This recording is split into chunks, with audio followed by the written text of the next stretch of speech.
Shalom Uvracha, vous avez vu que concernant la terre d'Israël, nous avons des références essentielles de grands d'Israël de toutes les générations qui dépassent complètement l'entendement et je ne peux pas inventer des références tellement dures parfois, mais tellement vraies. Alors, où nous vivons dans le déni et on fait comme si de rien n'était, on continue à étudier tranquillement là où on est dans le monde, ou bien on écoute ce que les sages d'Israël ont à nous donner et on essaye de réaliser en réalité ce pourquoi nous sommes venus sur terre, nous le peuple d'Israël. Kadosh Baruch Hu nous a donné une terre, nous a donné une Torah et nous sommes même un peuple. Nous devons relier ces trois éléments, Rabotai. Ces trois éléments ne peuvent pas être dissociés. Vous comprenez bien que la Torah, c'est une Torah qui équivaut à la terre et que la terre équivaut au peuple. Et en réalité, il y a une équivalence entre tous ces degrés. Si ce n'est pas le cas, pourquoi Akadosh Baruch Hu donne des mesures, des frontières dans la Torah, dans lesquelles ces frontières-là, le peuple d'Israël doit entrer pour y vivre et partager toutes les tribus en parcelles sur la terre d'Israël. Rabotai, si nous n'avons pas compris ce degré, nous restons au niveau de la religion. Or, le judaïsme n'est pas une religion. Une religion n'a pas besoin de terre. Une religion n'a pas besoin d'espace. Une religion, c'est des paroles. On peut étudier la Torah n'importe où. Mais là, ce n'est pas une religion.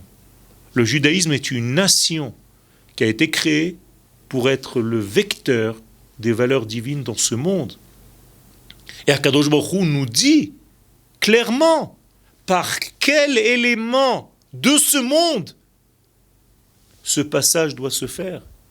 Et c'est pour cela qu'il a appuyé sur l'essence même des frontières de la terre d'Israël. Et que Moshe Rabbeinu, qui avait compris plus que n'importe qui l'importance de cette chose-là, a prié 515 prières pour rentrer sur la terre d'Israël. Rabotai, on ne peut pas vivre dans le déni comme si il suffisait d'avoir sa petite ravruta tous les matins de Gemara, peu importe où je suis dans le monde.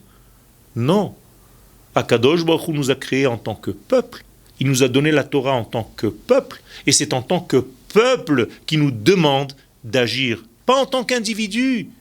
Et lorsque je vis en dehors de mon peuple, en dehors du rythme de mon peuple, comment est-ce que je peux faire cette chose ? Alors effectivement, nous sommes passés par des éléments et des périodes d'exil. C'était important. La Torah devait maintenir les hommes en exil, effectivement. Mais lorsque l'exil se termine, il faut savoir aussi le terminer. Les gens qui voulaient rester dans le désert parce qu'ils se sont habitués au désert, lorsque Moshe dit qu'il faut rentrer en Eretz Israël, on les traite de méraglim, d'explorateurs, chas v'chalila. Ça veut dire qu'il y a un moment où on doit se sevrer de ce désert. Pas seulement du désert, 40 ans dans le désert, mais aussi du désert des nations.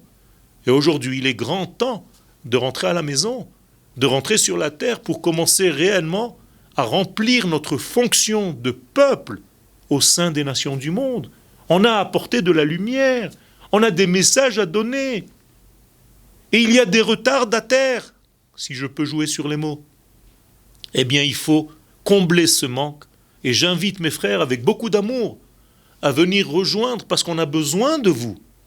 Parce que lorsque la majorité du peuple d'Israël sera sur cette terre, eh bien, il y aura une transformation énorme au niveau des valeurs de Dieu qui vont descendre sur cette terre et qui vont se manifester. Et bien entendu, les enseignants de Torah, vous qui avez la sagesse de la Torah, vous savez encore mieux que les autres l'importance de cette terre. Eh bien, à chacun de vos cours, essayez de pousser, essayez de donner ces références-là. C'est très important. On va vous demander des comptes, si vous l'avez fait ou pas. Et vous le savez, car c'est la Torah elle-même. Ce n'est pas une invention de certaines catégories de religieux. Tout le monde est d'accord que cette terre est la terre du peuple d'Israël. Et c'est aujourd'hui qu'il faut réellement comprendre et faire un switch dans sa tête pour changer un petit peu cette manière de voir, toujours avec amour entre nous, toujours parce que nous sommes des frères et nous nous aimons, et que nous voulons tous faire la volonté de l'infini béni soit-il. Toda Rabba.